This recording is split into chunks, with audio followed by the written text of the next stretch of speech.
Boa tarde, Python Brasil, tudo bom? Eu sou o Gabu. Bem-vindos ao segundo dia da Python Brasil, onde a gente começa oficialmente nossas palestras. Escolha uma trilha, você está na trilha Timothy Geru, eu sempre erro esse nome, a trilha avançada. Bom, eu sou Gabriel Belon, eu sou um homem branco, de barba, usando óculos, com o cabelo cacheado preso num coque e usando uma camiseta que referencia os orixás. Estou no meu quarto, no meu escritório, com uma decoração de quadros de cultura pop. Bom, a gente vai ter começar as palestras aqui, mas antes eu queria dar um recado. Não se esqueça de escrever no Eventbrite para participar do nosso Discord e não se esqueça de doar aqui, também seguir aqui, ó, a doação para as mães da favela. Tem 2 modos de doar. Você pode fazer uma inscrição e essa inscrição você paga, ou você pode fazer uma inscrição gratuita para acessar nosso Discord e pode doar diretamente para as mães da favela. Dá uma licencinha. Por favor, vamos agora aí incentivar aí um projeto muito bom, certinho? Lembrando também que a gente vai ter palestras relâmpagos. Se você quiser participar das palestras relâmpagos, você tem que ir lá no canal Quero Participar do Discord, dar um joinha lá no bot e às 19h50 a gente libera, um pouquinho antes, para você entrar aqui no mesmo link do Keynote e participar das palestras relâmpagos. Vale tudo. Qualquer coisa que não infringe o CDC. Tipo, uma pessoa perguntando se vale mágica, vale. Se você conseguir fazer uma mágica nessa telinha aqui e der tempo e não infringir o CDC, fica à vontade. Receita de bolo, código legal, fica à vontade. Detalhe, quem participar do Palestra Relâmpago, aqui na telinha, na sexta-feira nós vamos sortear livros e vamos enviar para você alguns livros da comunidade, tecnologia, etc. Então, vem participar, se inscreve aí para a Palestra Relâmpago. Bom, agora a gente vai receber aqui o nosso palestrante. Bom, cadê ele, por favor? Me ajudem a colocá-lo na tela. Bem-vindo, Tuyo. Por favor, se apresente e se descreva para o pessoal que está te vendo aí também. E aí a gente já começa. Beleza. Oi, gente, boa tarde. Muito feliz de verdade de estar aqui. Então, sou o Tuyo, sou um homem branco. Eu tenho cabelo castanho curto, cortei recentemente para o evento. Tenho barba, estou usando um fone de ouvido com microfone. Estou com uma camisa preta, não sei se dá para ler, mas está escrito It Works. E o que não dá para ler é On My Machine, que é uma coisa que o pessoal que programa fala bastante. Tô no meu quarto, atrás tem um armário branco e tô usando 2 almofadas. Quem me conhece sabe que eu adoro trabalhar com almofada. Quem nunca usou, fica uma dica aí, é muito confortável. Bom, é isso aí. O Arthur, ou o Tuyo, né? Ele é um cara que ama muita música, é fascinante para a ideia de automatizar coisa. Tem tido o privilégio de atuar como engenheiro de dados desde 2010 lá na Conta Azul. Eu tive o privilégio de trabalhar com o Arthur um tempo lá. Sempre animando novos desafios. E o Arthur vai trazer para a gente aqui uma conversa de por que engenheiros de dados não devem escrever DAGs na Airflow. Estou curioso, que me usa isso aí. Quem tiver perguntas, lá no Discord, lá no finalzinho, a gente faz umas perguntas aqui. Arthur, é todo seu evento, fique à vontade, muito obrigado. Show de bola. Então, o título da palestra, ele parece um pouco polêmico, meio sensacionalista, mas a verdade ela tem muito a ver com a ideia de aplicar engenharia de software e engenharia de dados, que assim como o Belon comentou, é uma profissão que eu não estou desde 2010, eu estou desde 2020, mas é isso aí, bora lá. Bom, aí quais que são os assuntos que eu vou estar falando aqui na palestra? Primeiro eu vou comentar um pouquinho mais sobre alguns outros, um pouco mais sobre mim, algumas características minhas que não têm a ver tanto com a questão do trabalho. Depois eu vou falar um pouquinho do contexto em que isso apareceu, da onde que veio essa ideia de que engenheiro de dados não tem que usar DAG no Airflow, não tem que fazer DAG. Depois lançar um questionamento, a automação da automação, como assim? E aí, continuando os questionamentos, será que alguém aplica isso? Aí, indo para as considerações finais, né, sintetizar um pouquinho do que foi falado, referências e aí um momento para dúvidas, acredito que vai sobrar um tempo, mas também qualquer coisa vai ter o Discord depois até o final da semana, né, para tirar dúvida. Mas beleza, bora lá. Então, já me apresentei, meu nome é Arthur, mas o meu apelido é Tuyo. Uma curiosidade é que uma prima minha, quando era bem pequena, tentou me chamar de Arthur, mas não conseguiu. Ela falou Tuyo, porque é a palavra mais fácil. E aí ficou, porque é uma palavra muito legal, e desde então é o meu apelido. Eu, assim, né, que nem o Belão comentou, eu sou viciado em música. Eu já fui uma pessoa mais eclética, hoje eu curto mais música pop, funk, eletrônica, reggaeton, músicas mais animadinhas, assim. Eu gosto bastante também de jogos, seja jogo digital ou jogo físico, especialmente RPG. E eu também curto bastante automatizar coisas, no sentido de que quando eu tenho que fazer uma tarefa meio repetitiva, assim, eu fico meio chateado, e quando eu consigo automatizar ela, eu fico muito feliz. Sou natural de Joinville, tô falando de Joinville hoje. Eu trabalho lá na Conta Azul, uma fintech que trabalha com software de gestão financeira para pequenos e médios empresários e também para contadores. E eu tô desde janeiro de 2020 lá como engenheiro de dados. E aí um parênteses bem rápido, sou muito grato à empresa, porque eles me confiaram em mim para entrar numa área que eu nunca tinha trabalhado. Antes de trabalhar com isso, eu trabalhava com vendas, então bem diferente o background. E especialmente o meu time lá na empresa, desde o pessoal que está hoje, quanto o pessoal que já passou também, porque todos sempre me incentivaram a crescer muito e também me incentivaram a estar aqui hoje.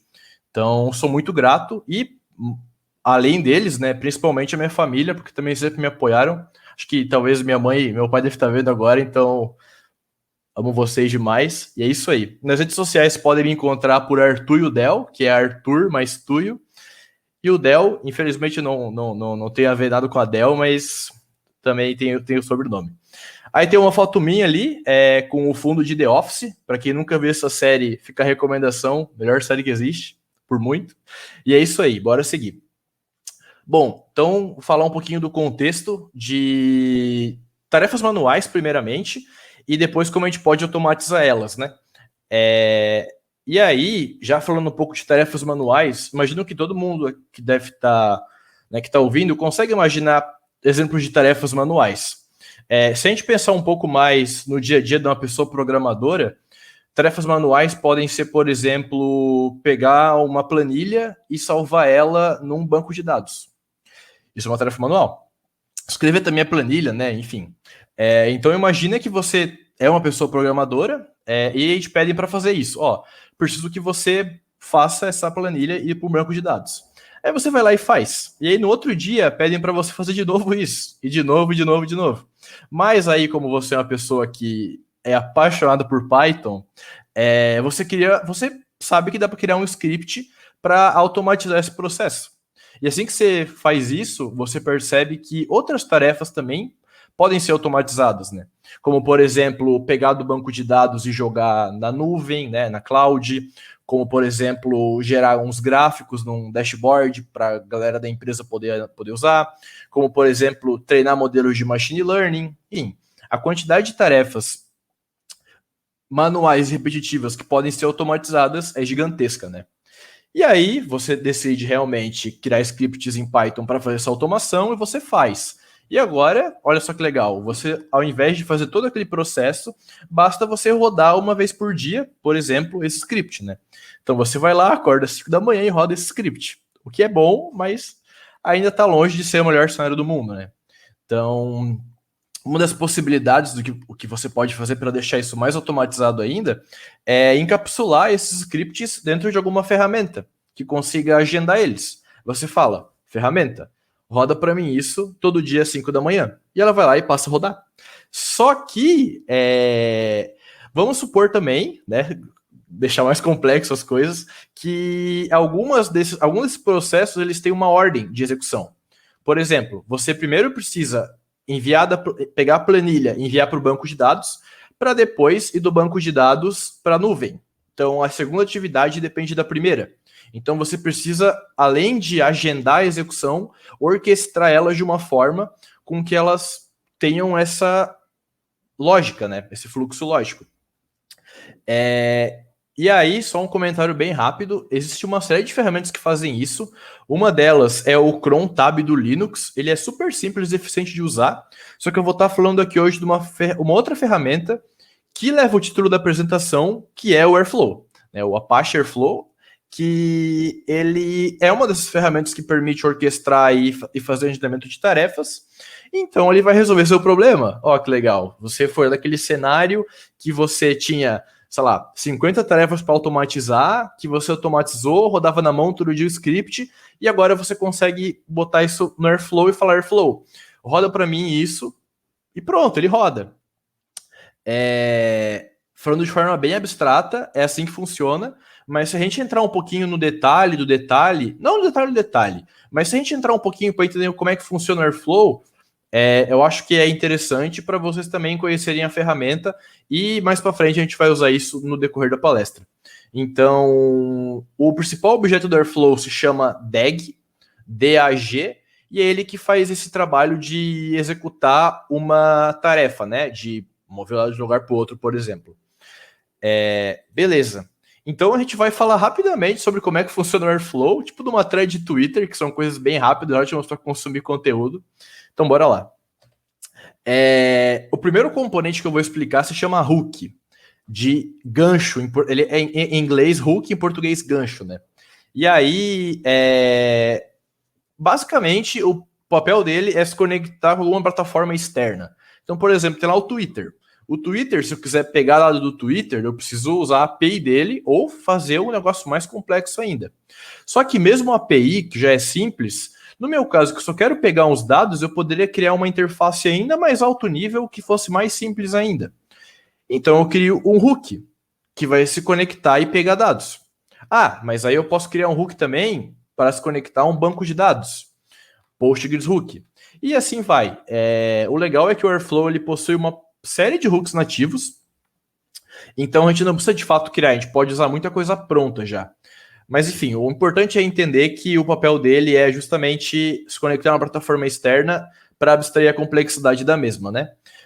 Eu vou estar falando também na sequência do componente chamado Operator e Task. O Airflow tem mais outros componentes também bem importantes, mas para entender a ferramenta, esses que eu vou falar já são suficientes. Beleza, seguindo então, falar do Operator. Então, entendido o hook, o Operator ele pode ser baseado em até 2 hooks. Então, por exemplo, eu vou ter um operator que se baseia no hook do Postgres. Postgres é um banco de dados, né? Então eu posso, por exemplo, executar uma query naquele banco usando o Postgres Operator. Eu falo, selecione a tabela tal quando a data é hoje para frente. Então eu faço um operator para fazer isso e ele por baixo dos panos usa o hook. Mas eu posso também ter um operator que usa 2 hooks. Por exemplo, pegar dado do Twitter e jogar no Postgres. É um operator só que faz isso. Aí a gente poderia chamar ele de Twitter to Postgres Operator, né? Que pega um lugar para o outro. Então, onde que eu quero chegar aqui? Que o hook, ele é muito igual. Os hooks são muito iguais em propósito. O operator também, mas ele tem um pouco mais de variação, né? Depende muito do que você quer fazer. E além disso também existem alguns operators especiais, como um operator para executar comando lá da linha de comando terminal, operator para executar alguma coisa em Python, enfim, tem vários operators. O único ponto em comum que eles têm é que todos eles nascem de um operator base, que é o base operator. Massa. E agora sim, falando de task, estamos quase no final aí da nossa thread. A task, ela é a unidade de execução básica do Airflow. Ela pode ser um operator, por exemplo. Então eu crio uma task que é um operator, e o que ela vai executar é o que o operator executa, né? Ela pode ser outros tipos também, mas a gente vai estar focando no operator aqui, porque a ideia é igual para os outros. Beleza, então agora que a gente deu toda essa volta para explicar os componentes, vale falar um pouco mais da DAG. Lembra que eu comentei que a DAG é o que executa a tarefa dentro do Airflow? Então, a DAG ela pode ter várias tasks. Então, uma DAG pode ter, por exemplo, 2 tasks. Para fazer uma task para, por exemplo, pegar dado de algum lugar e salvar no banco, um dado mais raw, mesmo mais cru, tipo do Twitter para o banco por Postgres, e outra task pode normalizar esses dados, pode tratar e deixar eles mais apresentáveis, né? Então, uma única DAG pode fazer essas tasks. E nessa mesma DAG eu posso ordenar a execução dessas tasks para primeiro ser uma, depois outra, e eu posso definir a frequência de execução. Eu quero que todo dia, às 7 da manhã, isso seja executado, por exemplo. Legal. Então, a DAG ela é um objeto que tem muita informação, né? E grande parte do valor dela está nisso, porque a gente consegue fazer com um único objeto uma série de coisas. Basicamente, automatizar um processo, né? Então, a DAG é responsável por automatizar o processo justamente porque ela tem todos esses componentes.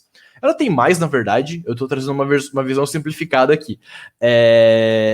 Show de bola. E aí, por fim, né? Então, voltando lá do início, a gente tem o Airflow com várias DAGs dentro dele. E aí, o legal é que todas as DAGs, elas têm alguns pontos em comum, mas elas também podem variar muito na especificidade delas. Por exemplo, uma DAG pode ter 10 tasks, outra DAG pode ter 50 tasks, uma DAG pode ter task que depende da outra, outra não. Então, aí a gente começa a criar para de ter um pouco de ser a mesma coisa e começa a ficar um pouco mais caótico, né? Mas tudo isso pensando em atender necessidade de negócio. Então eu não vou criar uma DAG só por criar, eu vou criar uma DAG que atenda alguma necessidade de negócio. Show, maravilha, maravilha. Beleza, conseguimos passar pela thread e entender o Airflow. Massa, vou tomar um gole d'água agora para a gente seguir na palestra. Beleza. E como é que é o código da DAG, Tuyo, para fazer isso acontecer? Olha só que legal, a gente vai para mais uma thread agora, analisando a estrutura da DAG. Em poucos momentos. Então, a gente vai analisar uma estrutura de uma DAG simples, porque, né, novamente, a DAG pode ser gigantesca. A gente vai analisar a estrutura de uma DAG simples, porque depois vão entender que a ideia vale para todos os tipos de DAGs. Então, a gente sabe que todo o código em Python, a gente tem a importação das bibliotecas no início e depois alguns ali específicos da DAG. Então, bora ver alguns códigos. Beleza. Então, importação da biblioteca. As bibliotecas que a gente vai importar, algumas são sempre as mesmas. Por exemplo, a importação do objeto DAG. Toda DAG, a princípio, vai ter ela. Mas se essa DAG tiver uma task que usa o operator X e não o operator Y, vai mudar esse tipo de importação. Então, tem um pouco de coisa que é padrão, tem um pouco de coisa que varia. Aí a gente tem depois os argumentos padrão, que é um dicionário que tu passa uma série de informações nele que vão te ajudar a configurar a tua DAG. Então, por exemplo, ali tu passa quando que tu quer que essa DAG seja iniciada. Eu quero que ela inicie semana que vem. Então tu passa, semana que vem eu quero que inicie. Eu quero que o time responsável seja o time de marketing. Eu quero que, caso dê algum erro, o e-mail que vai ser enviado é marketing@dundermifflin.com. Então tem vários parâmetros que você pode setar. Eu trouxe só alguns, não vou entrar no mérito de todos, mas a ideia é basicamente configurações para essa tua DAG, né? E aí guardem a palavra, configurações. Perfeito. Depois a gente tem a criação do objeto DAG. Então, esse objeto, ele também tem mais configurações. Por exemplo, o nome da DAG, quando que eu quero que ela rode. Então, eu quero que ela rode às 6 da manhã. Não, eu quero que ela rode a cada 5 minutos. Quero que ela rode uma vez por ano. Então, tudo isso tu passa aqui, mais N outros argumentos, mais uma vez. Então, tanto esse quanto o anterior são sobre configurações, né? Beleza, eu já tomei água, mas eu vou tomar mais um gole, porque agora, oficialmente, é uma pausa para minha hidratação. Tem que fazer um quebra-gelo, né, pessoal? Muito importante. Porque é muito denso o assunto, agora vai ficar mais... Agora vai parar um pouco a densidade. Beleza. Então, estamos quase acabando a thread aí de entender o código de uma DAG. A gente tem a parte de criação de tasks. Essa parte, ela é bem específica. Lembram que é a questão de uso de tasks. E cada task, ela pode ser um ou outro operator, né? Então, os operators, eles podem ter diferença. Como, por exemplo, ali, eu estou mostrando que eu tenho duas tasks. Uma task usa o Postgres Operator e a outra task usa o Dummy Operator. E eles têm diferenças entre si. embora também tenham alguns argumentos em comum, porque todos derivam do mesmo. Então, olha que interessante. Mesmo sendo diferentes, elas têm alguns pontos em comum. E aí, só uma lembrança, uma DAG pode ter N tasks. Claro, a depender da necessidade dessa DAG, né? Perfeito. E aí, por fim, a gente tem a parte de criação de ordem e independência. Isso é uma linha só. A gente basicamente fala que eu quero que a primeira task rode antes da segunda. É isso. Super simples. Show! Agora que eu expliquei como funciona, a gente vai analisar. Então, aqui eu trouxe... pensando naquelas 5 partes, se a gente juntar elas, eu já comentei, né? Mas a parte de argumentos default e de DAG, ela geralmente repete entre diferentes DAGs. Claro, talvez tu vai mudar o nome da DAG, tu vai mudar talvez a frequência, mas ali pelo menos 50% do conteúdo delas vai ser repetitivo, né? E além disso também, tudo dali tem a ver com configuração. Das informações bem importantes. Já a parte de tasks, mesmo tendo mais variância entre diferentes DAGs, se a gente, por exemplo, pensar numa DAG que precisa rodar um SQL num banco de dados e, sei lá, eu tiver 10 SQLs diferentes para rodar, eu vou usar a mesma estrutura de DAG, só vou mudar o valor desse meu SQL, né? Então, se a gente pensar em casos de uso específico, a gente vai ver que, mesmo no caso de ter variância entre tasks, existem coisas que se repetem. Tô falando muito a palavra repetição, configuração, né? Tem um motivo, galera. Ou seja, muito código se repete entre elas. Esse que é o principal ponto aqui. E aí vem a pergunta, será que isso escala? Aí eu vou trazer um seguinte cenário. Imagina que você é uma pessoa engenheira de dados e você faz parte do time de engenharia de dados. E tu e teu time acabou de conhecer o Airflow e viram que existem 150 processos na empresa que vocês trabalham de diferentes áreas, faltou áreas ali no slide, desculpa, que podem ser convertidos em DAGs. E vocês decidem que vão fazer isso. Pô, bora automatizar os processos da empresa, galera. Vai ser muito massa. Mas como que vocês vão fazer isso? Então, trouxe um jogo famoso aí, show do milhão, para a gente pensar junto qual que é a resposta desse desafio. Então, como o seu time construirão 150 DAGs? A primeira alternativa, 100% na mão, separadamente, repetindo o código entre elas. A segunda alternativa, reutilizando o código entre elas, automatizando e simplificando o processo. E a terceira, é impossível construir tantas DAGs. Aí vai dar um tempo para a gente pensar, tempo. E enquanto dá esse tempo aí, né, comentar mais uma vez que estou aqui, não só eu, mas todos os palestrantes, as palestras excelentes, os keynotes, as rodas de conversa, os tutoriais domingo e sábado, graças ao pessoal da organização da Python Brasil. Então, obrigado Python Brasil.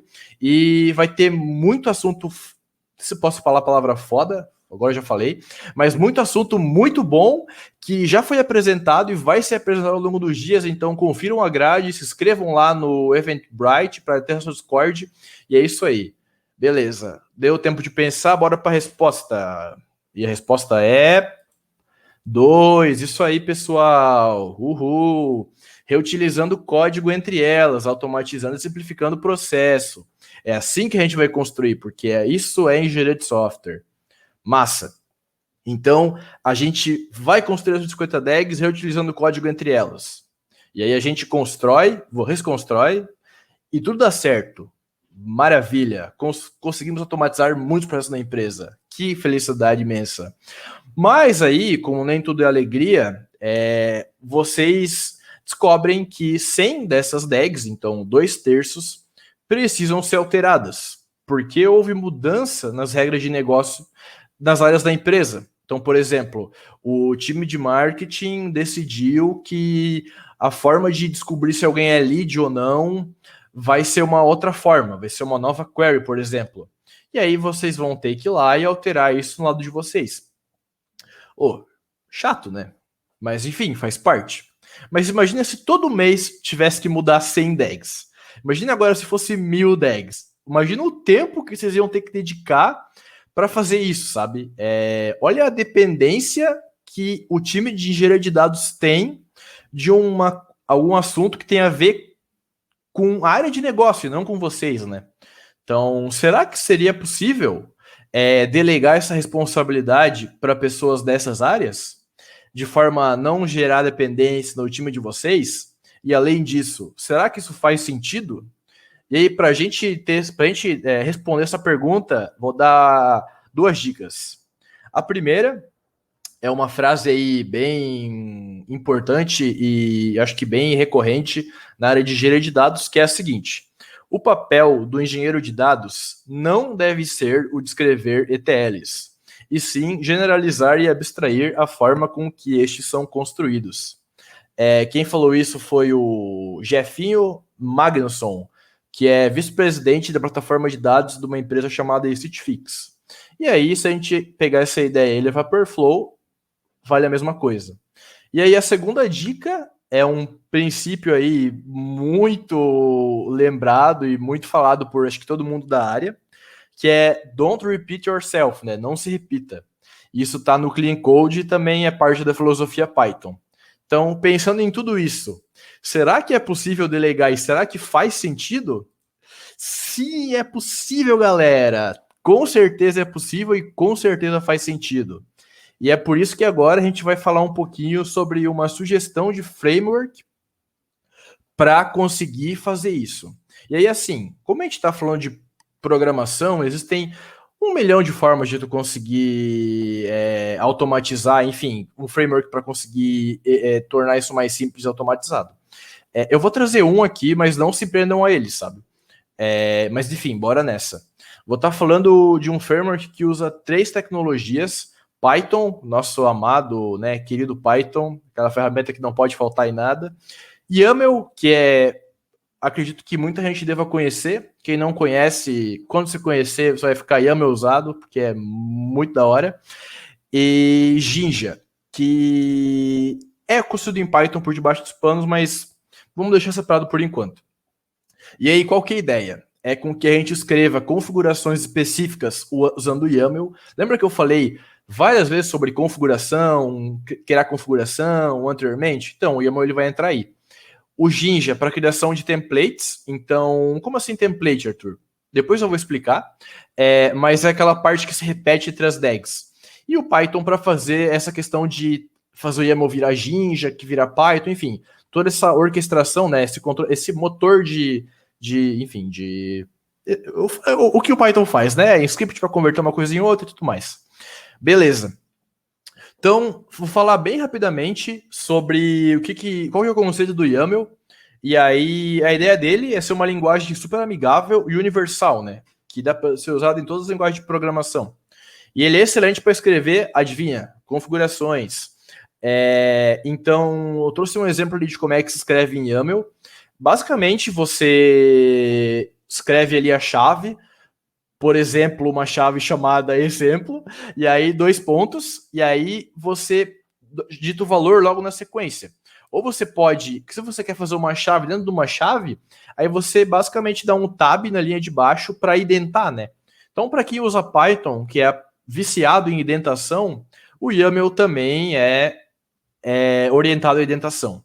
Então, muito top essa linguagem e muito fácil também de entender, né? Tanto que se a gente comparar um script em Python com um script em YAML, de uma DAG, por exemplo, a gente vai notar que o YAML tem muito menos linhas com o mesmo conteúdo.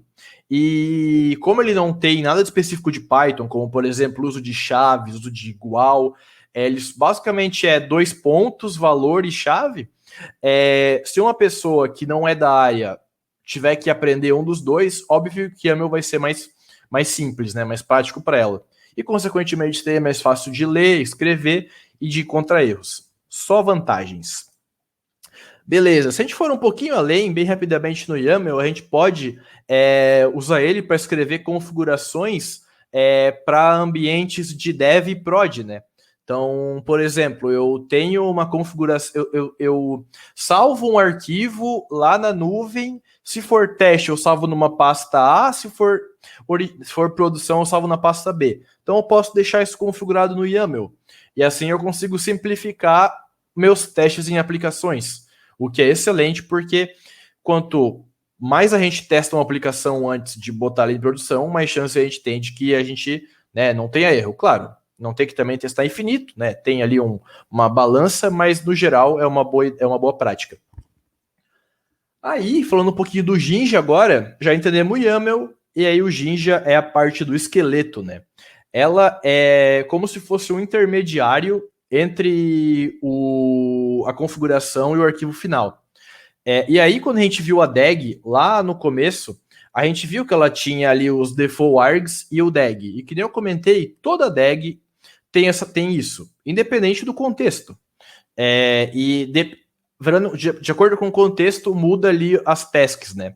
Mas, se toda DAG tem isso, eu não preciso toda hora escrever isso. Eu posso criar um esqueletinho para com que isso seja criado automaticamente, né?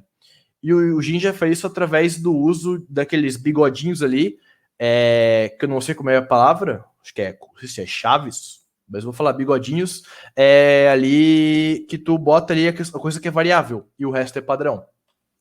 Então, se a gente for comparar uma coisa com a outra, a gente vai ver que elas são literalmente, ou melhor, praticamente iguais, uma DAG em Python e uma DAG com template. Os valores específicos que variam, né? Que são diferentes. Então, numa DAG final, sei lá, eu tenho uma DAG que é do time de marketing. Então, o valor é marketing. No template, ele fica, sei lá, área ou owner. E aí depois eu já substituo uma coisa por outra, e assim eu consigo reutilizar esse template em várias DAGs. É só vantagem. Além disso também, o Jinja ele permite o uso de estruturas de controle. O nosso famoso if, else, for, enfim, várias estruturas. Desde que a gente, ao invés de usar 2 bigodinhos, a gente usa ali o bigodinho e o porcentagem.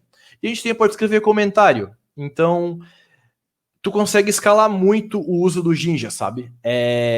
A gente não precisa usar todas as features logo de cara para construir uma solução elegante, mas o ponto que eu quero trazer aqui é que ele é uma ferramenta muito robusta que permite fazer muita coisa da hora. Show! E aí, juntando tudo, né? A gente tem o código específico em YAML, o template em Jinja, junto com o script Python para converter uma coisa para outra, a gente chega numa DAG em Python. Então, essa aqui é a ideia do framework. E aí, eu tenho um repositório lá no GitHub, que depois eu vou estar mandando o link lá no Discord para quem quiser dar uma olhada. Lá tem um pouco dos códigos mostrando essa ideia, para também não tornar agora muito maçante, né? Mas é isso aí, bora seguir. Tuyo, beleza? Pô, que da hora, vi valor, mas e se eu quisesse quantificar o ganho, como que eu poderia quantificar? Bom, vou trazer um exemplo aqui. Vamos supor que vocês tiveram que construir aquelas 150 DAGs, mas vocês escreveram na mão as DAGs. Então, vocês escreveram as 150, cada uma com 50 linhas. Então, vocês têm 7.500 linhas de código. Das quais muitas são repetitivas, né? E se tiver que fazer alguma mudança, vocês precisam fazer mudança, né? Mesmo que a mudança venha de uma área de negócio. Se vocês usarem o framework, vocês podem ter ali uma pasta para salvar os templates em Jinja. Então vamos supor que dessas 150 DAGs, elas foram originadas com 10 templates, porque são 15 de cada área, e são 10 áreas, né? Vocês fazem 10 templates, cada um com 50 linhas. Tenho aí 500 linhas, mais os YAMLs específicos, então as configurações específicas, quando começa, quando a frequência, qual que vai ser a query, por exemplo, que vai rodar. Isso tudo quem faz é o time de negócio, né? Vocês, do time de engenharia de dados, só precisam revisar esse código. Então vamos supor que desses 150 arquivos em YAML que foram feitos por eles, cada um tem 25 linhas. Então, no total, a gente vai ter 4.250 linhas, que é uma diferença de quase metade do valor se não tivesse estudado o framework. Então, olha o ganho que isso teve, sabe? Se escalar, o ganho vai ser cada vez maior. Mas muito além do ganho numérico, tem aquilo que eu comentei, que você passa a compartilhar responsabilidades, sabe? E tira o gargalo do time de engenharia de dados. Show de bola. Beleza, mas será que alguém aplica isso? Ou será que isso aqui é um delírio coletivo que a gente está vendo e ninguém aplica? Aí é que a gente vai descobrir agora. Sim, várias empresas, várias ferramentas aplicam. Uma delas, que eu sou também fãzaço, é o DBT. DBT é uma sigla para Data Build Tool, que é uma ferramenta é um framework, ou enfim, ferramenta, é open source, que a ideia dele é combinar SQL com práticas de engenharia de software, para fazer o ato de transformar dados. Então, tu gerar uma tabela através da outra, enfim, tu transformar dado, né? A galera que trabalha na área faz muita transformação de dado em algo simples, rápido, de confiança. E aí, se a gente for ver o que o DBT usa, ele usa Jinja, YAML e Python, que é justamente o que esse framework traz, sabe? Então, quer dizer que sim, esse framework é usado. E aí, o legal do DBT é que ele aplica essa ideia para resolver uma dor muito latente, né? Que é essa parte de transformados que nem eu comentei. Aí, falando bem rapidamente sobre a minha experiência com a ferramenta, o DBT ele tem um potencial muito grande de acelerar estratégias de dados naquela ali parte entre Data Lake e Data Warehouse, né? Além de ele ser excelente para catalogar dados, porque tu consegue, tudo em YAML mesmo, catalogar o dado ali e tu consegue gerar uma página web assim que mostra certinho a relação do dado. É maravilhoso. E ele já tem configuração nativa para conectar com várias ferramentas de Data Warehouse, BigQuery, Snowflake, Redshift. É massa. E a comunidade também é massa. Enfim, tô fazendo propaganda gratuita para os caras aqui porque é uma ferramenta boa mesmo. Se vocês não conhecem, fica uma sugestão de ferramenta, porque ela é muito boa no que se propõe. Olha só quem apareceu agora, o Airflow. A gente falou até agora do Airflow. E o Airflow, ele também tem macros, que é um negócio criado com Jinja. Então, o próprio Airflow usa um pouco dessa ideia para acelerar a criação de DAGs, né? E minha experiência com o Airflow, né, falando rapidamente agora, desde que eu comecei a trabalhar como engenheiro de dados, né, como pessoa engenheiro de dados, eu uso Airflow, sou muito fanboy, não consigo largar, e ele é muito bom porque está mesmo em agenda de dados. Massa. E show, né? Estamos indo para os finalmente. Vou mais fazer as considerações finais agora, né? Abstrair um pouco tudo que foi falado. Então, as principais pontos que eu tenho para trazer, ideia central 1 e 2, vamos lá, ideia central 1, escreva códigos que sejam confiáveis, escaláveis e de simples manutenção. Ou seja, não se repita, né? Don't repeat yourself. A outra ideia central traga as pessoas não técnicas para perto. Elas podem e devem contribuir com a manutenção e evolução de código. Tira a dependência de negócio do time de engenharia de dados. O time de engenharia de dados não tem que ser especialista em negócio. O time de negócio é especialista para isso. Vocês, como pessoas de engenharia de dados, precisam fazer com que outras áreas cheguem para dentro, sabe? Até para democratizar o dado. Imagine que massa, se qualquer área pudesse construir qualquer DAG sozinha.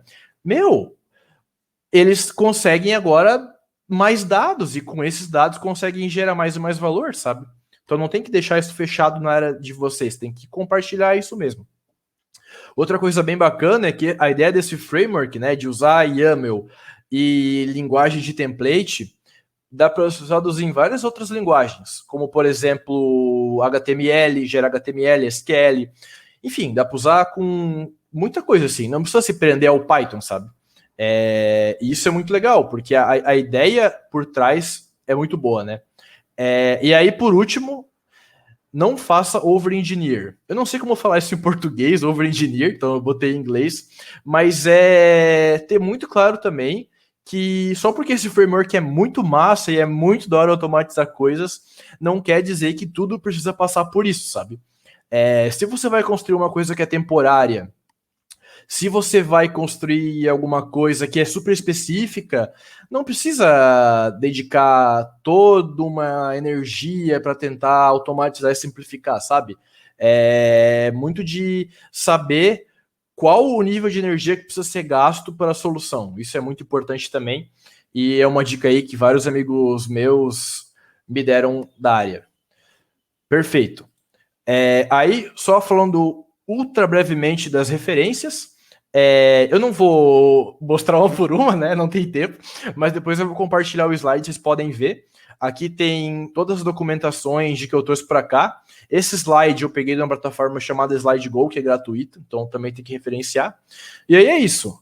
Queria agradecer a todo mundo que me ajudou, a Python Brasil, agradecimento infinito. Me bota à disposição para qualquer dúvida ou trocar uma ideia.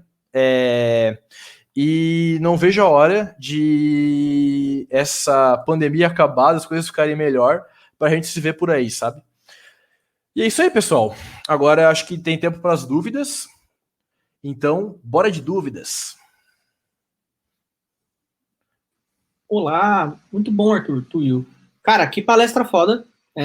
Bom, palestra legal, não sei se pode falar a palavra, já foi. Eu já falei também. Já foi a Giovana da Risada, que ok. Bom, muito boa a palestra, cara. Vai resolver alguns problemas que eu tô tendo ultimamente, algumas coisas de carga repetitivas ali. E, bom, acho que isso é um avanço bem interessante ali. E eu tenho uma dúvida, eu tenho uma dúvida, e como é que está sendo a aceitação das pessoas não tech ou menos engenheiras para usar o YAML, assim, porque ainda assim é uma, como que eu diria, é uma linguagem não é tipada, mas ela é diferente de um CSV, de uma planilha, etc. Então, como é que está sendo a adaptação? Ainda vejo que é melhor escrever um Python, mas como é que está sendo? Como é que está sendo a implementação disso para quem não é do time de engenharia ali? E aí por enquanto, tem 2 perguntinhas aqui, a gente tem um tempinho ainda. Quem quiser mandar mais perguntas, pode mandar ali no canal, tá? Tô furando fila sim, porque eu sou o host. Tô falando aqui no canal que eu tô furando fila. Pode ir respondendo, eu vou dar uma olhada nas perguntas. Tem esse poder. Então, aí vou ter que pedir desculpa, porque a gente ainda não conseguiu implementar 100% dessa ideia aqui na empresa, para com que outras áreas de negócio conseguissem criar os YAMLs por conta delas. Mas a gente recentemente passou por uma refatoração num repositório nosso de engenharia de dados mesmo, em que a gente tinha configuração de muita tabela usando o Python e passou para YAML. E aí, assim, em questão de leitura, adaptabilidade, de até evoluir o código, criar mais chave, por exemplo, de configuração, eu vejo que todo mundo gostou bastante, mas eu estou bem ansioso para a hora de que a gente abrir isso, por exemplo, para outras áreas, sabe? A gente está no momento aqui evoluindo a plataforma de dados no geral, usando um pouco mais de questão de DW e tudo mais, então a gente não teve essa oportunidade ainda.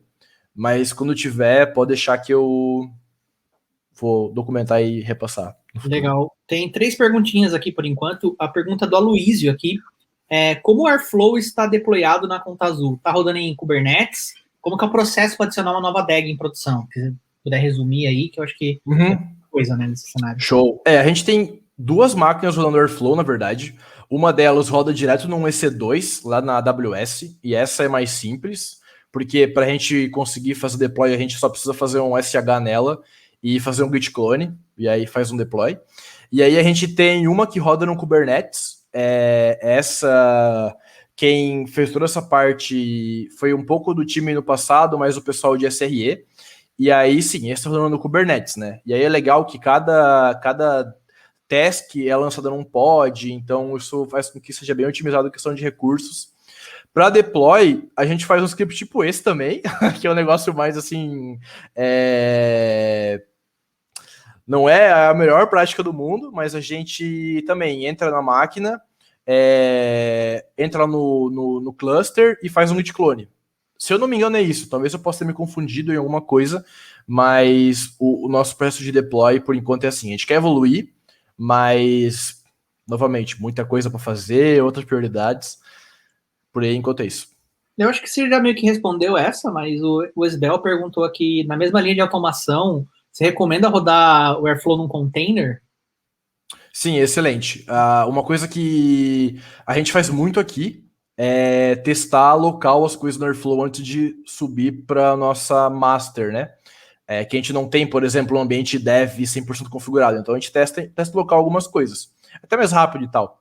E aí aquela história, quando tu vai testar local na tua a minha camisa já fala, né? No meu PC funciona, porque no teu não funciona. Então se tu conseguir botar isso num container, deixar bem isoladinho, fica muito mais prático de tu conseguir replicar isso, né? E consequentemente ter um teste mais fiel a como é em prod. Então, com certeza recomendo. Legal. Tem uma última pergunta aqui do Bit, do Matheus Bit. E aí, Bit, beleza? Eu trabalho com o Bit, para quem não sabe. É o Matheus Bittencourt, né? Isso, o Bit. E aí, Matheus? Existe alguma Que forma legal que tá vendo. amigável para visualizar o status dos logs, os status e os logs das DAG, como existe no Airflow? Tipo, não sei, acho que ele quis dizer o status de rodando e os logs que tem na interface gráfica, imagino. Você sabe dizer se tem alguma forma mais amigável? Tu pode repetir a pergunta? Eu não ouvi direito. Se existe alguma forma mais amigável para visualizar os status e logs das DAGs. Então, tem a UI do Airflow, mas eu não sou o maior fã dela. Porque tu tem que ir lá, botar o mouse sempre para ver como é que tá. Mas tudo que roda no Airflow roda num banco de dados, né, por baixo dos panos. Então dá para tu conseguir fazer query no banco. Eu não sei se é a melhor prática do mundo. Como é só query para ler, talvez não dê nenhum tipo de, sei lá, concorrência no banco nem nada. Tu pode também botar o próprio log do Airflow Web Server, que o Web Server ele vai gerando log direto assim, né? Tu pode ver esse log dele, e aí, sei lá, se tu Airflow tá numa máquina em produção, né? Tu pode conectar isso a uma ferramenta de log, por exemplo, o log DNA, e aí tu consegue ver por lá, tu consegue filtrar. Mas o próprio, quando dá erro também o Airflow manda e-mail, então tem várias formas de observar log, assim, eu acho que depende muito do nível de criticidade, sabe? Se tu, tipo assim, tu pode esperar dar um erro para saber que aconteceu o erro, aí, cara, o próprio Airflow já é excelente nisso. Ele vai dar um erro, eu vou te mandar um e-mail. Aí tu vai ver, opa, deu erro. Mas se você não quer que dê erro, aí você pode tentar pensar em outras formas, né? Como, por exemplo, ver se uma task está rodando por muito tempo quando não devia. Enfim, depois a gente pode falar no Discord sobre isso. Legal. E uma última pergunta aqui, que nosso tempo está acabando e a gente precisa seguir o cronograma aqui para poder colocar ter o horário em dia. Vou terminar com uma pergunta muito boa, assim. Vocês têm um ambiente de homologação antes de mandar para a produção? O que é um ambiente de homologação? Imagino que seja um lugar que vocês consigam fazer deploy dessas DAGs antes de colocar em produção, para validar. Pra ver se vai quebrar e tal. Ainda não. A gente não vê a hora de criar um ambiente assim, mas como hoje o Airflow tá só na nossa mão, então não é algo extremamente crítico. Então, mas quando a gente quiser deixar aberto para a empresa inteira, aí a gente vai ter que também fazer isso, sim. O ambiente de produção é só camiseta, de desenvolvimento, de homologação é só camiseta. Não, sim. A gente vai construir. Que a gente tá mandando a plataforma agora, talvez a gente mude da cloud da Google, aí não faz todo sentido agora fazendo na AWS. Mas enfim, tem bastante ponto de melhoria aqui, sim. Bom, Arthur, fica aí, entra no Discord, chama uma mesa, troca ideia com a galera. Muito obrigado. Pessoal, a gente está encerrando a participação do Arthur aqui. Eu também estou encerrando a minha aqui nesta mesa. Lembrando, a Python Brasil continua. Fique aí que já vem uma palestra na sequência. Tá bom? Muito obrigado e bom evento para todo mundo. Tchau, tchau.